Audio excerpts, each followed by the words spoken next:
அனைவருக்கும் வணக்கம். இந்த வீடியோவில் வந்து டிஎன்டிஐபிஆரில் வந்து அந்த தினம் ஒரு கேள்வியில் கேட்கப்பட்ட அந்த கேள்வி நம்பர் 91 பார்த்தீங்கன்னா 100 வரைக்கும் என்னென்ன கொஸ்டின் வந்து கேட்டிருக்காங்க, அதுக்கான ஆன்சர் என்ன அப்படிங்கிறத வந்து டீட்டெயிலாக வந்து இந்த வீடியோவில் வந்து பார்க்கலாம். சரிங்களா? சரி, ரைட், ஓகே. தினம் ஒரு கேள்வியில் பார்த்தீங்கன்னா 91வது கேள்வியாக பாருங்கள். என்ன கேள்வி கேட்டிருக்காங்கன்னா, தமிழ்நாடு மின்னணு நிறுவனத்தின் தகவல் தொழில்நுட்ப பூங்காக்களின் எண்ணிக்கை எத்தனை அப்படின்னு சொல்லிட்டு கேட்டிருக்காங்க. இதுக்கான ஆன்சர் பார்த்தோம் அப்படின்னா ஆப்ஷன் டி 8. சரிங்களா? ஸோ எந்தெந்த இடம் அப்படிங்கிறத வந்து இங்கே நான் லிஸ்ட் அவுட் பண்ணியிருக்கேன். சென்னை, கோயம்புத்தூர், மதுரையில் 2, திருச்சி, திருநெல்வேலி, சேலம், ஹோசூர். சரிங்களா? ஸோ சென்னையில் வந்து சோழிங்கநல்லூர், கோயம்புத்தூரில் பார்த்தீங்கன்னா விலங்குறிச்சி, மதுரையில் பார்த்தீங்கன்னா இலந்தைக்குளம், மதுரையில் இன்னொன்று வந்து பார்த்தீங்கன்னா வடபழஞ்சி, திருச்சியில் பார்த்தீங்கன்னா நாவல்பட்டு, திருநெல்வேலியில் பார்த்தீங்கன்னா கங்கை கொண்டான், சேலமில் பார்த்தீங்கன்னா ஜாகிரம்பாளையம் அண்டு ஹோசூரில் பார்த்தீங்கன்னா விஸ்வநாதபுரம். சரிங்களா? ஸோ இந்த 8 இடம் தான் பார்த்தீங்க அப்படின்னா இந்த தகவல் தொழில்நுட்ப பூங்காக்கள் வந்து இருக்குது தமிழ்நாட்டில். அதாவது எல்காட்டுன்னு சொல்லுவாங்க. தமிழ்நாடு மின்னணு நிறுவனத்தினுடைய, அதாவது எல்காட்டினுடைய இந்த தகவல் ஐடி பார்க். சரி, எல்காட்டினுடைய இந்த ஐடி பார்க் அப்படிங்கிறது பார்த்தீங்கன்னா இந்த 8 இடத்துல வந்து இருக்குது தமிழ்நாட்டில். சரிங்களா? சரி, ரைட், ஓகே. அடுத்த கொஸ்டின் பார்க்கலாம். அடுத்த கொஸ்டின் பாருங்கள். Question number 92. சரிங்களா? இது வந்து 92. கொஸ்டின் நம்பர் 92 பார்த்தீங்கன்னா தினம் ஒரு கேள்வியில் கேட்கப்பட்டது. தமிழ்நாடு அரசு அழிவின் விளிம்பில் உள்ள 4 முக்கிய உயிரினங்களை பாதுகாக்க தொடங்கியுள்ள முன்னோடி திட்டத்தின் மொத்த மதிப்பீடு என்ன அப்படின்னு சொல்லிட்டு கேட்டிருக்காங்க.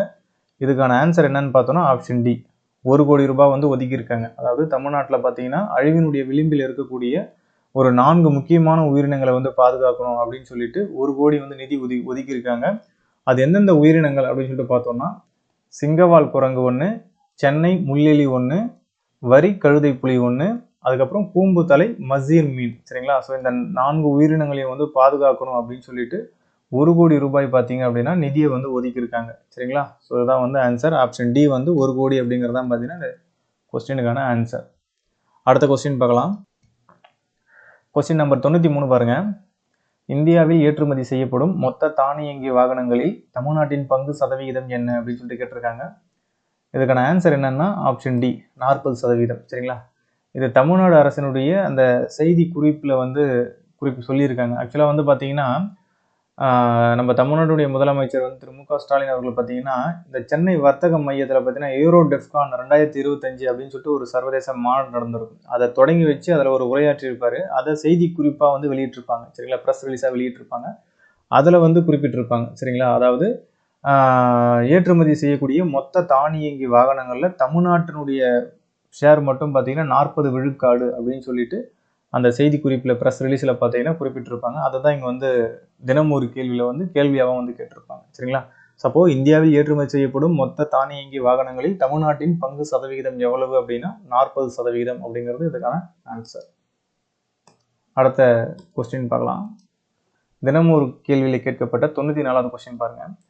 தமிழ்நாடு திறன் மேம்பாட்டு கழகம் TNSDC சரிங்களா மற்றும் ஜெனரேஷன் இந்தியா ஃபவுண்டேஷன் இணைந்து 2028 மார்ச் மாதத்துக்குள் எத்தனை இளைஞர்களுக்கு திறன் பயிற்சி அளிக்க இலக்கு நிர்ணயிச்சிருக்காங்க அப்படின்னு சொல்லிட்டு ஒரு கொஸ்டின் கேட்டிருக்காங்க. இதுக்கான ஆன்சர் என்னன்னா ஆப்ஷன் டி. சரிங்களா? 35,000 இளைஞர்களுக்கு பார்த்தீங்கன்னா திறன் பயிற்சி வந்து அளிக்கணும் 2028 மார்ச்சுக்குள்ள அப்படின்னு சொல்லிட்டு இலக்கு வந்து நிர்ணயம் பண்ணியிருக்காங்க. சரிங்களா? அடுத்த கொஸ்டின் பார்க்கலாம். 95வது கொஸ்டின் பாருங்க.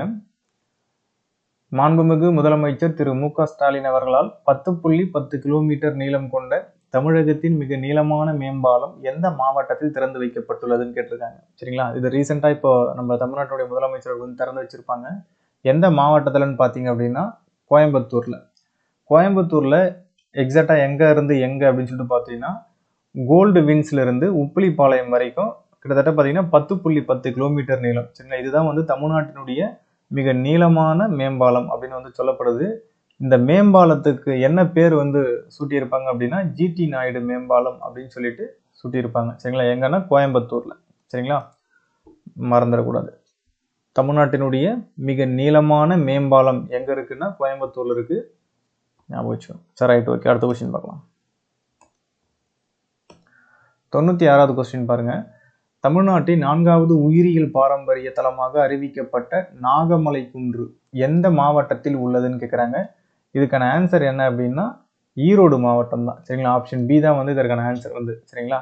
அதாவது 4வது உயிரியல் பாரம்பரிய தலமாக அறிவிச்சிருப்பாங்க. சரிங்களா, ஈரோட்டில் இருக்கக்கூடிய நாகமலை குன்று. சரிங்களா, மற்ற 3 எது அப்படின்னு சொல்லிட்டு பார்த்தோம் அப்படின்னா, அரிட்டாப்பட்டி மதுரை மாவட்டத்தில் வந்து அரிட்டாப்பட்டி, திண்டுக்கல் மாவட்டத்தில் பார்த்தீங்கன்னா காசம்பட்டி, அண்ட் ஈரோடு மாவட்டத்தில் எலத்தூர் அப்படிங்கிற ஒரு ஏரி. சரிங்களா, இது 3 ப்ளஸ் வந்து இப்போ வந்து பார்த்தீங்கன்னா நாகமலை குன்று. இது 4ம் பார்த்தீங்கன்னா தமிழ்நாட்டில் இருக்கக்கூடிய உயிரியல் பாரம்பரிய தலம் அப்படின்னு சொல்லிட்டு தமிழ்நாடு அரசால் வந்து பார்த்தீங்கன்னாக்கா அறிவிக்கப்பட்டிருக்கு. சரிங்களா, கொஸ்டின் நம்பர் 97 பாருங்க. தமிழ்நாடு அரசு விவசாயிகளுக்கு சோலார் பம்ப் செட்டு நிறுவ எவ்வளவு மானியம் வந்து வழங்குகிறது அப்படின்னு சொல்லிட்டு கேட்டிருக்காங்க. ஆக்சுவலாக இந்த திட்டத்தை பார்த்தீங்கன்னா வேளாண்மை மற்றும் உழவர் நலத்துறை தான் வந்து செயல்படுத்துறாங்க. எந்த நேம்ல பார்த்தீங்கன்னா முதலமைச்சரின் சூரிய சக்தியால் இயங்கும் பம்ப் செட்டுகள் மானியத்தில் வழங்கும் திட்டம் அப்படின்னு சொல்லிட்டு செயல்படுத்துறாங்க. இதை வந்து ஒரு 3 பிரிவா வந்து பிரிச்சு கொடுக்குறாங்க. எப்படின்னா, ஆதி திராவிடர் மற்றும் பழங்குடியினர் பிரிவை சார்ந்த சிறு குறு விவசாயிகளுக்கு பார்த்தீங்கன்னா 80% மானியம் வந்து கொடுக்குறாங்க. அதாவது எஸ்சி எஸ்டி இந்த பிரிவை சேர்ந்த அந்த சிறு குறு விவசாயிகளுக்கு 80% மானியம் வந்து சோலார் பம்ப் செட் நிறுவனத்துக்கு வந்து கொடுக்குறாங்க.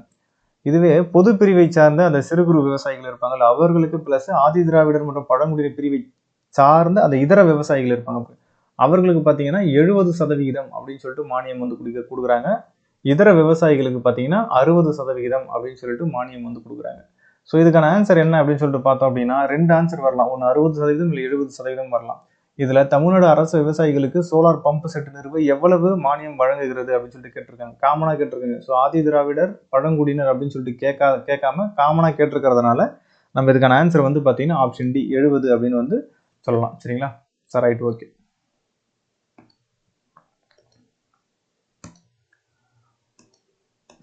அடுத்த கொஸ்டின் பாருங்க. டான்ஜெட்கோ எத்தனை அரசு கட்டிடங்களில் சோலார் அமைப்புகளை நிறுவ திட்டமிட்டுள்ளது அப்படின்னு சொல்லிட்டு கேட்டிருக்காங்க. இதுக்கான ஆன்சர் பார்த்தீங்கன்னா ஆப்ஷன் ஏ. இப்போதைக்கு பார்த்தீங்கன்னா 500 கட்டிடங்கள்ல பார்த்தீங்கன்னா சோலார் அமைப்புகளை வந்து நிறுவனத்துக்கு வந்து திட்டமிட்டிருக்காங்க. இது வந்து பின் நாட்களில் பார்த்தீங்கன்னா அதிகரிக்க செய்யலாம். சரிங்களா, அடுத்த கொஸ்டின் 99வது கொஸ்டின் பாருங்க. தினம் ஒரு கேள்வியில் கேட்கப்பட்ட 99வது கேள்வி.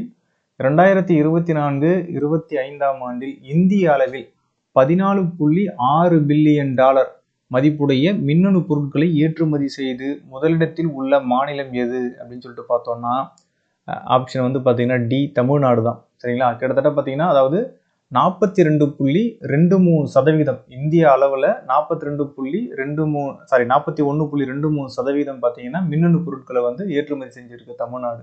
ஸோ கிட்டத்தட்ட $14.65 பில்லியன் அளவுக்கு பார்த்தீங்கன்னா ஏற்றுமதி செஞ்சு இந்திய அளவில் பார்த்தீங்கன்னா முதலிடத்துல வந்து இருக்கு. 2வது பார்த்தீங்க அப்படின்னா கர்நாடகா, 3வது உத்தரப்பிரதேசம் அப்படின்னு சொல்லிட்டு படிப்படியாக வந்து கீழே இதர மாநிலங்கள்லாம் வந்து இருக்கு. சரிங்களா, ஆனால் தமிழ்நாடு தான் பார்த்தீங்கன்னா இருக்கிறதுலேயே வந்து அதிகப்படியான டாலர் மதிப்பில் வந்து ஏற்றுமதி வந்து செஞ்சிருக்காங்க மின்னணு பொருட்களை. சரியா, அடுத்து 100வது கொஸ்டின் பார்க்கலாம். தினம் ஒரு கேள்வியில் கேட்கப்பட்ட 100வது கேள்வி. திருநங்கைகளுக்கு பாதுகாப்பான ஆதரவான வாழ்விடச் சூழலை உருவாக்கும் அரண் இல்லம் சரிங்களா முதல் கட்டமாக எந்த மாவட்டங்களில் திறந்து வைக்கப்பட்டுள்ளது அப்படின்னு சொல்லிட்டு கேட்டிருக்காங்க.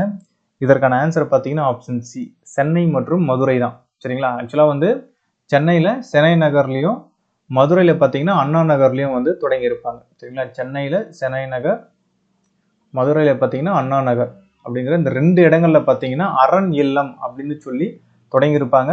கிட்டத்தட்ட பார்த்தீங்கன்னா 43.88 லட்சத்தில் மதிப்பீட்டில் பார்த்தீங்கன்னாக்கா இந்த அரண் இல்லம் பார்த்தீங்கன்னா திருநங்கையர்களுக்காக தொடங்கியிருப்பாங்க. சரிங்களா, ரைட், ஓகே. சொல்லதான் இந்த வீடியோவில் வந்து கொஸ்டின் நம்பர் 91 100 வரைக்கும் பார்த்துருக்கோம். இது வரைக்கும் நம்ம கொஸ்டின் நம்பர் 1 பார்த்தீங்கன்னா 100 வரைக்கும் கம்ப்ளீட் பண்ணியிருக்கோம். சரிங்களா, அடுத்தடுத்த வீடியோவில் வந்து 101 ஸ்டார்ட் பண்ணலாம். 10 கொஸ்டினாக வந்து பார்க்கலாம். இதுக்கு முந்தின வீடியோவோட லிங்க்கெல்லாம் வந்து நான் டிஸ்கிரிப்ஷனில் வைக்கிறேன். வேணுன்றவங்க அந்த வீடியோவை பார்த்து இதுக்கு முன்னாடி என்னென்ன கொஸ்டின்ஸ்லாம் வந்து டிஎன்டிஐபிஆரில் வந்து போஸ்ட் பண்ணியிருக்காங்க, அதுக்கான ஆன்சர் என்ன அப்படிங்கிறத தெரிஞ்சுக்கோங்க. சரிங்களா, ஓகே, ரொம்ப தேங்க்ஸ். சப்போர்ட் பண்ணுங்கள். நன்றி.